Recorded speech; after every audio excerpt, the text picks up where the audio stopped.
Perfect.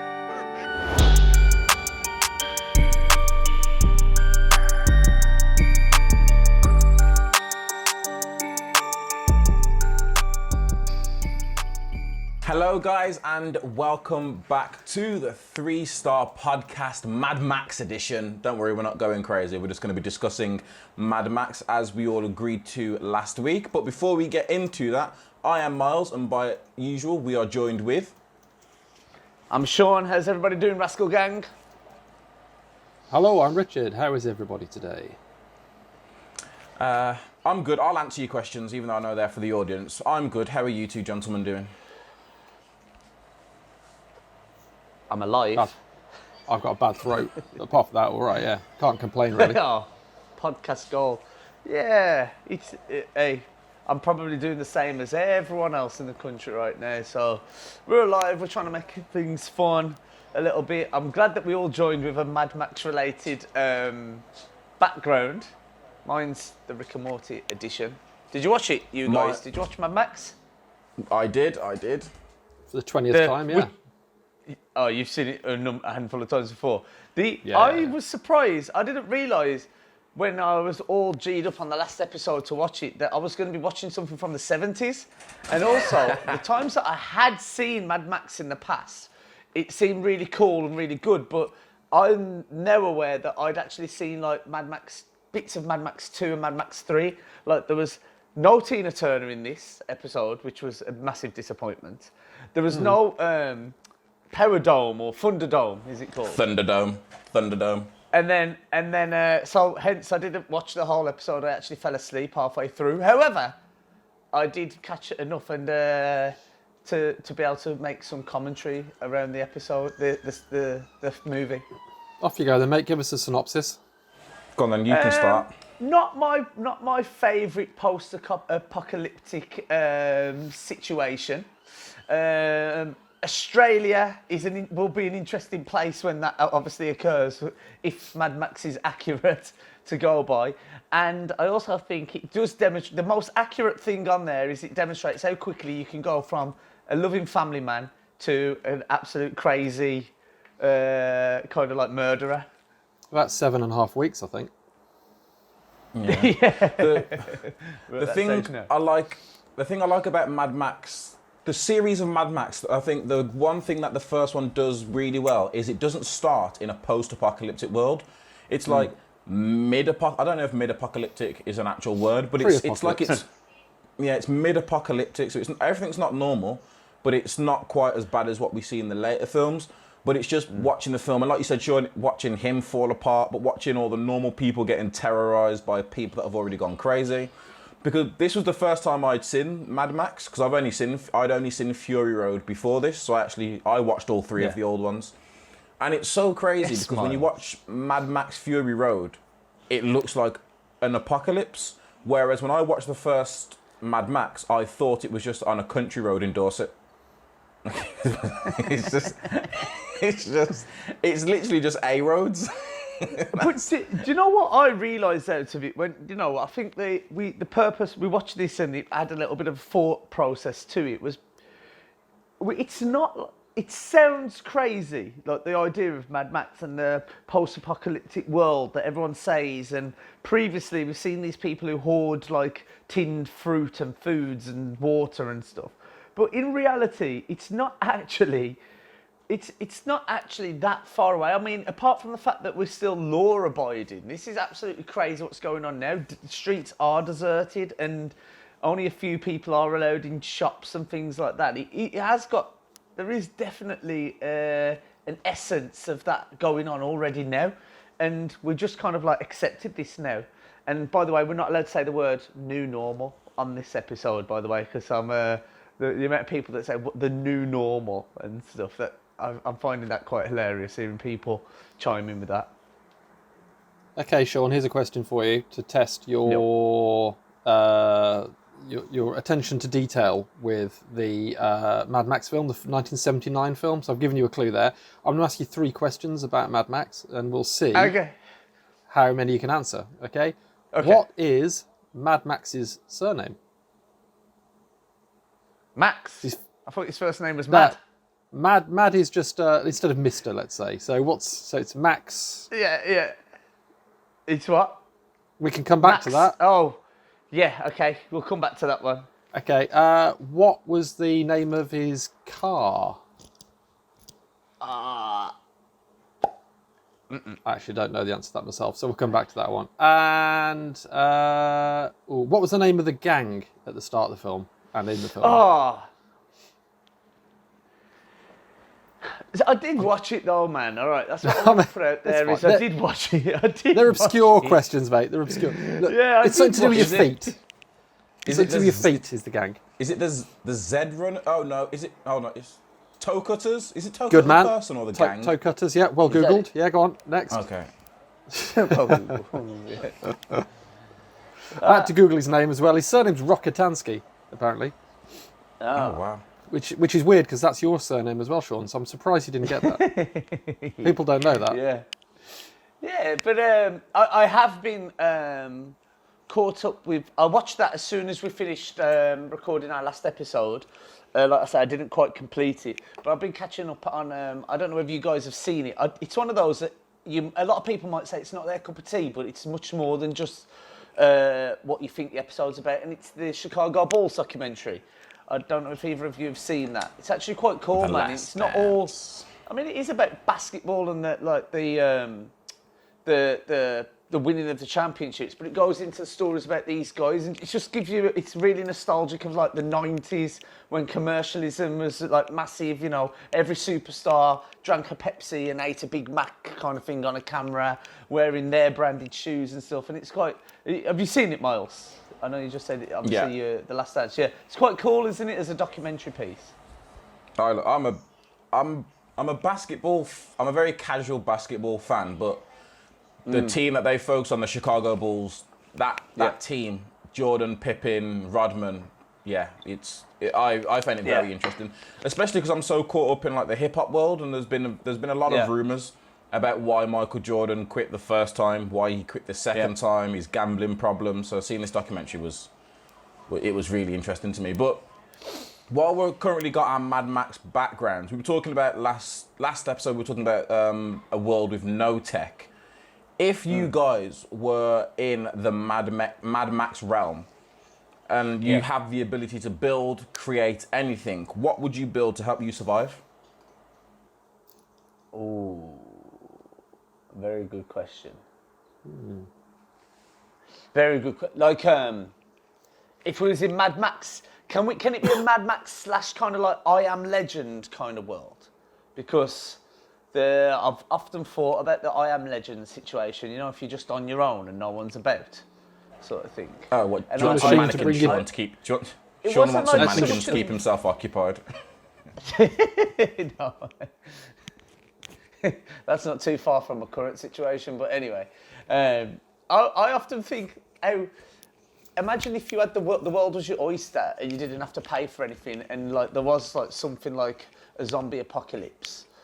Then would you just go to like the Lamborghini dealership and just drive one out of the dealership? Kind of like there'd be a room somewhere with all the keys in, and would you just use that? And would you just like once it's run out of fuel, would you just like abandon the car? Because there's no one there really to move it, and then just find another car, break into it. I hope the podcast picks this up, but as you said Lamborghini, I just heard a car in the background, like it was zooming past. But that's a Nova. Perfectly timed. That's probably a Nova. But yeah, Sean, you can, if you want, you can blend it with the I Am Legend world. That's what I thought was like. If there's no one around, imagine if you like in the world, in the country, and there's like maybe only like 100,000 people alive, and you got pretty much a city to yourself. Would you just like go and get a Lamborghini, and then would you just like go and like move into one of the mansions that are available around here, or? That would be towards the end of my list. My inner crazy would want to blow something. I'd want to destroy something. You know, like when you see like those movies and people have got anger issues, so they just go into like a room full of china with a baseball bat. Yeah. I would go on a high street destruction. I'm the only person there. All the anger that has been stored up, I would just smash a lot of things up. No one's gonna miss it. No one's gonna be declined from it. I would just go on a rampage. Create and destroy. Literally Happens. that. Literally that. I think I'd I'd probably get myself a Lamborghini just for kind of as a run around, you know. Imagine. I mean, you'll be driving it for 20 minutes before you run out of insurance. petrol. No, I've thought this through, and I'd be like, must be so much like petrol stored in petrol stations that it would make me like last forever. Like I just have to go to all the different petrol stations, you know. The race would be on to eat a lot of the fresh food because I don't think I'd be bothered like with like farming and things. So my diet would probably consist of kind of like long life meats and things like that after about 6 months. So I'm trying to let you know now, Sean. A lot of meats frozen and stuff. I don't know if there is such thing as long life meat, and if there is, I don't think it should be eaten. Even, no, it shouldn't be 100% with you like that. But I'm thinking like spam. Is that still a thing? You know, like if you're, you know, like maybe maybe you're the only human that's been around for like 2 years or so. What are you eating, really? Then, like, there's enough chocolate to see me through, like, life. That's fine, but then you probably end up like eating like spam on. Spam. That's a good question. I'm like, trying to think of the things that I buy when I. You'd have an entire Tesco where you can actually eat anything, but like all the fresh fruit and stuff has gone bad. All the meats are gone. So. Anything with maybe dairy, you need to think gone. of something, an invention to kind of keep that. Here's one for you. What do you, seeing as we're in quarantine, not post-apocalyptic world now, we're in quarantine, this situation that we've got right now, what invention do you wish that you'd invented? Or what do you think would be a great idea for the world? And I'll tell you why. Do you know on the group that Johnny mentioned a few days ago when he was on about there's a Kickstarter for someone that's made a Spider-Man web thing that shoots out a hand sanitizer? Did you see that message there? So what do you wish that you'd invented, or what do you think there's a massive need for right now? Oh, now do I go with a selfish option that's going to make me loads of money, or do I go for something that's going to make me like a martyr and helps everybody? That is a. We need that money, baby. We need that money. We can do the humanitarian thing once you've got the money. Let's concentrate on making that paper right now, Myles. What would you invent?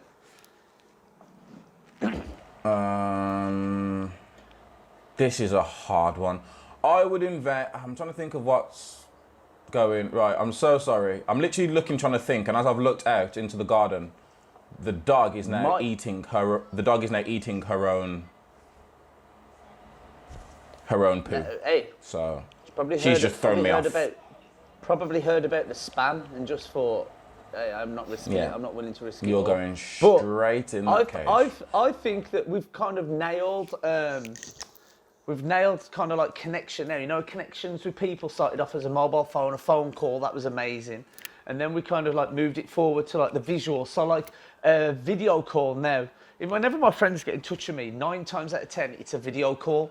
So that we've kind of nailed that, so we've pleased the ears and the eyes. I think the next one would be more of a like physical thing that we can do over technology. Imagine if you could like shake hands like virtually, or if you could give a hug virtually. I think that would be the next. That would be something that I'd. Because I saw someone online on Facebook the other day, and they'd gone to such extreme lengths. He wanted to like give his nan a hug, and he invented like a shower curtain in the garden, where he could put his arms through, and they cuddled each other. And I'm not sure how I feel about that. I've seen that. Now you've said that, Sean, it's making me think of the film Ready Player One. So I would invent like a haptic bodysuit that works with virtual reality. So then what you do is I'd put my VR on and my haptic bodysuit on. My mum would put her VR on and a haptic bodysuit on, and then we could meet in one location. I could talk, and we could give each other a hug. And I could see her, and then I'd also get the haptic feedback to feel like I'm actually receiving a hug. There we go. Make your money, and it can be used Can be used for gaming as well if you want that realistic Call of Duty effect. Always trying to get me to play Striking Vipers with him. I've told him no means no, Myles. Just understand that. Okay, I ain't playing that game with you. But yeah, I think whoever made Zoom, I imagine that his quarantine's going much better than mine right now. He must be sitting back chilling right now and just enjoying it. I'm sure he's not after any, government grants or anything like that right now. He must be chilling. Enjoying life. That's it, everyone. Get together on Zoom and enjoy life.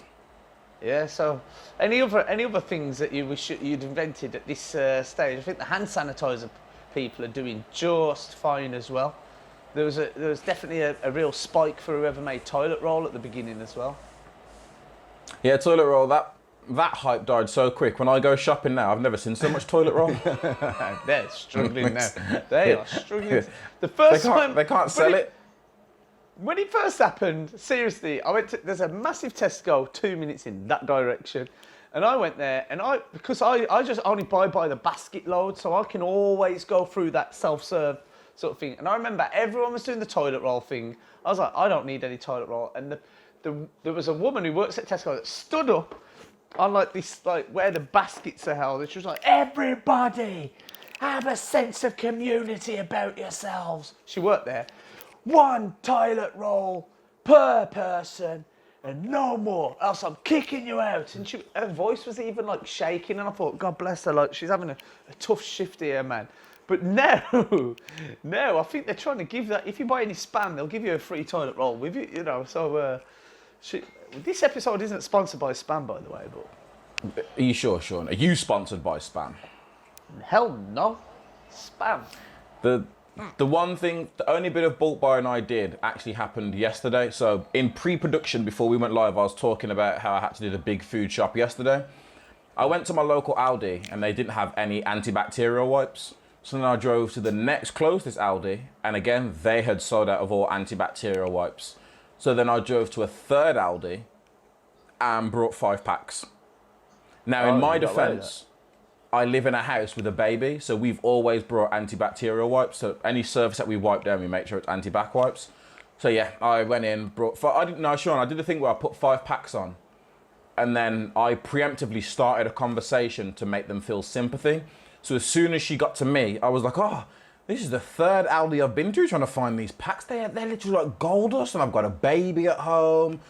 Oh, we ran out 2 weeks ago. The house is filthy. There's syringes in the ceiling. I just need to bring some of these wipes home. And she just looked at me and she's like, I know the feeling. Don't worry. Luckily, we can shop beforehand. And I was like, whew. And you got away with it. Yeah, I don't care how people look at me or who's looking at me. I have no. I'm just like this.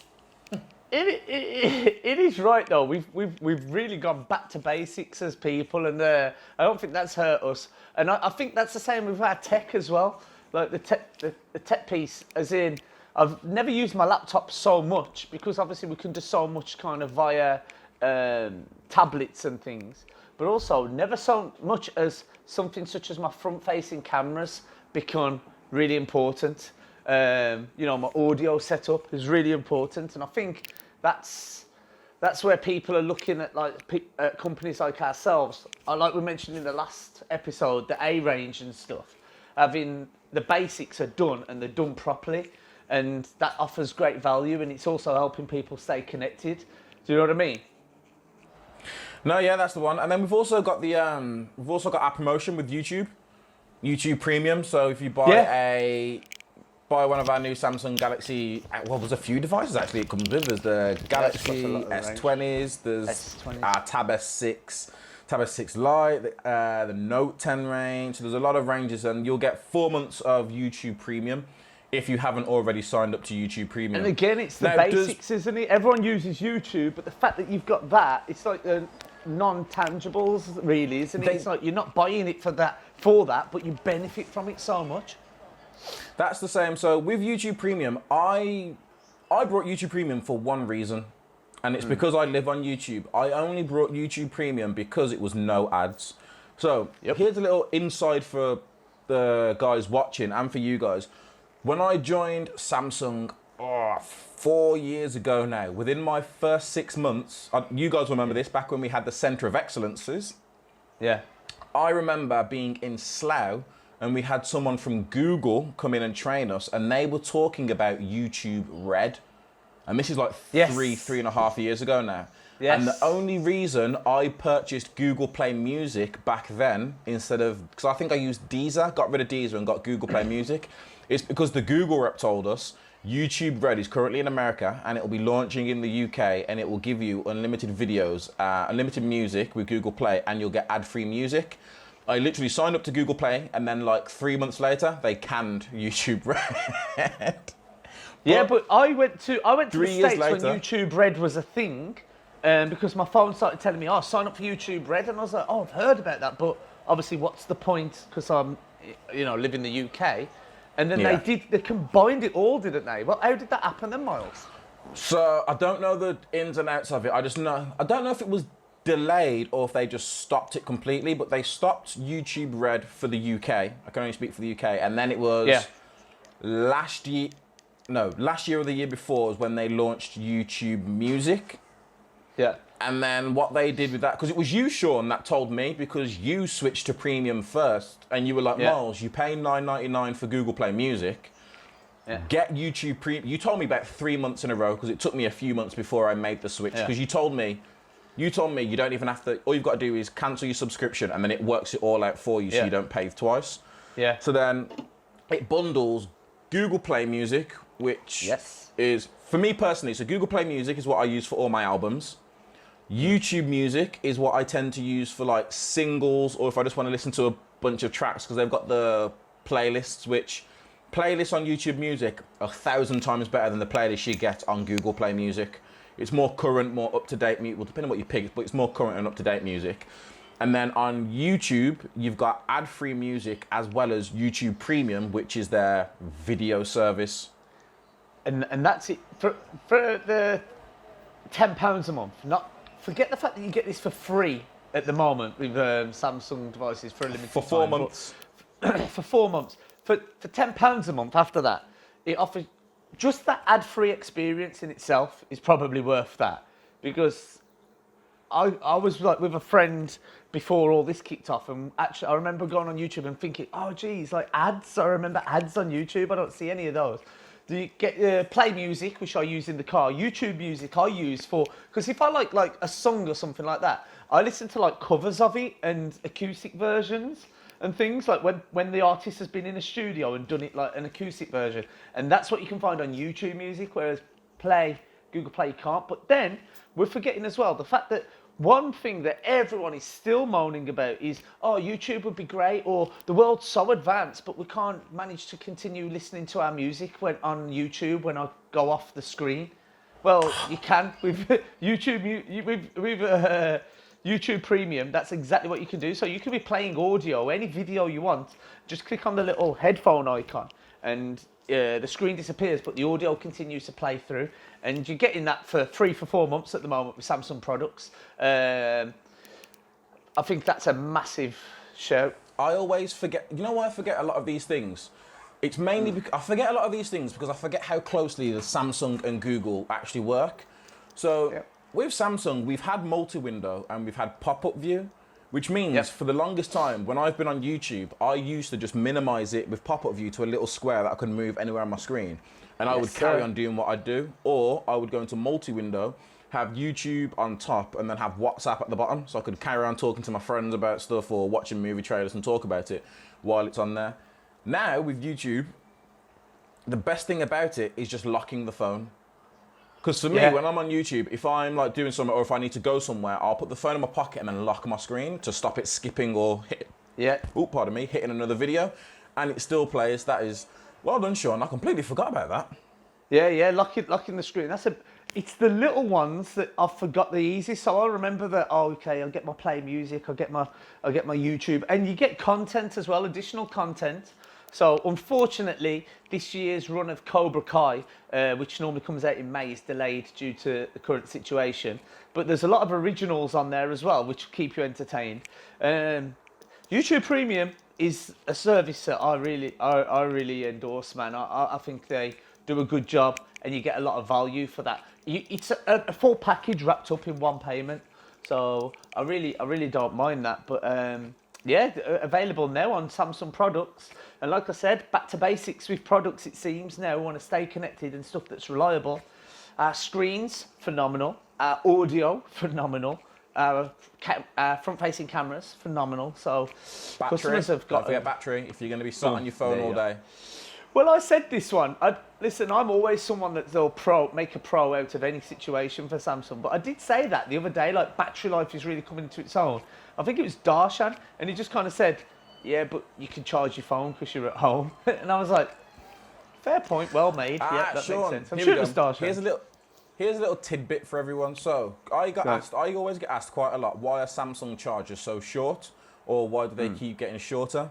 And the reason for that is you're not actually meant to use your phone while it's charging.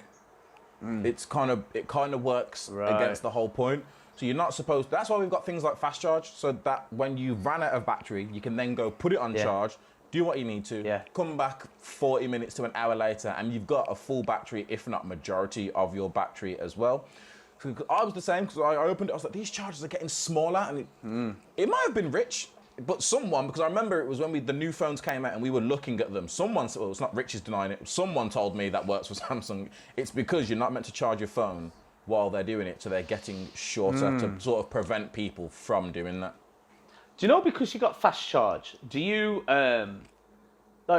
before, I was in such a habit of like putting my phones on charge and in the evening at night time, and I think I still do now, but I'm not like hell-bent by it, and because I rely so much on the fast charging. Does that make sense? It's not like if I wake up in the morning and I've got like 15% battery left and then I'm about to have a shower, I'm not like panic stations, because I'm like, by the time I've had this shower, I'll probably have a lot more battery, like 70%, 60%. Do you rely on that yet? Has that become the new norm for you? It has, only because we've got rid of our 3.5 jack on our newer devices. So previously, I was one of the ones that was so annoyed when we did it, because originally when I went to bed, what I would do is plug my phone in on charge and then plug my earphones in and listen to something as I'm going to sleep. And then because sometimes my YouTube's on autoplay, it would keep going, so I didn't want to wake up with zero battery. So now what I tend to do is I'll always charge my phone in the evening before I go to bed. With the lockdown and everything, I'm hardly on my phone anymore. Since the lockdown, like I'm always working from home now, so I'm at home, so it's like I don't need to wait out for emergency phone calls. All the apps that are on my phone, apart from games, are all on my TV. So YouTube, Netflix, Amazon Prime, Disney Plus. So because I'm at home, I rarely use my phone. So it's mainly at night now, go to bed, listen to music, wake up. But I'm someone that is that obsessed. I will have a podcast or something playing when I go have a shower, when I'm brushing my teeth, when I'm washing up. I know that you consume, man.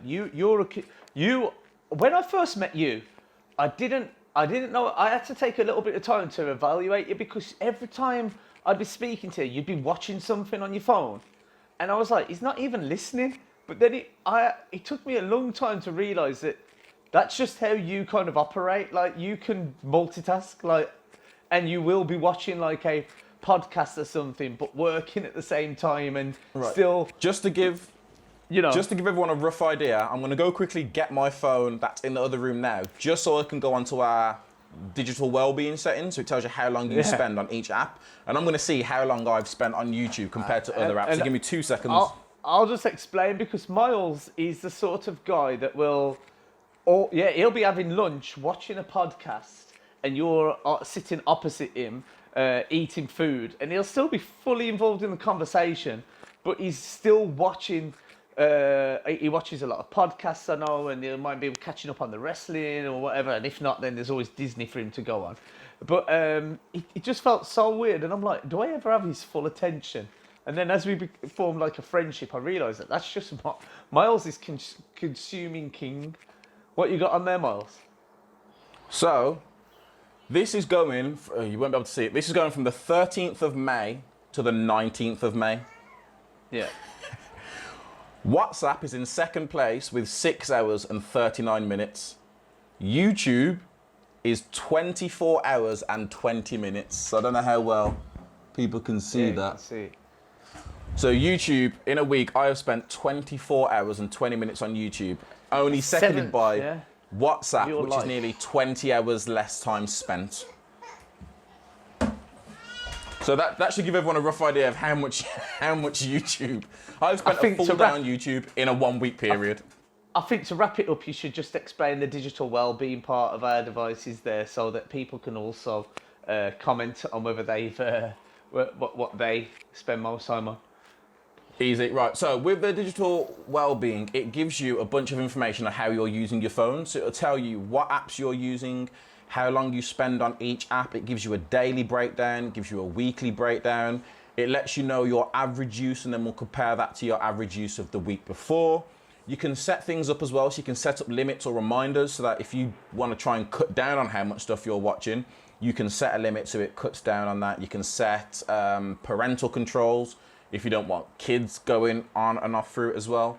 So like goals, for example, my screen time goal is my daily average is 6 hours and 45 minutes. So in a 24-hour day, I only spend about 6 hours on my phone, which I think is good. I personally think that's good. My unlock goals, I unlock my phone on an average. So, Sean, you remember this. How many times a day do people unlock their phone on average? Do you remember? I don't remember it, but it's hundreds, yeah, like 100, 200, maybe? 150. Yeah. So the average, allegedly the average is 150. My average is 34 times a day. Right there. So again, I don't use... Because you're spending so long on the phone. Because you're spending so long on it, you don't need to unlock it.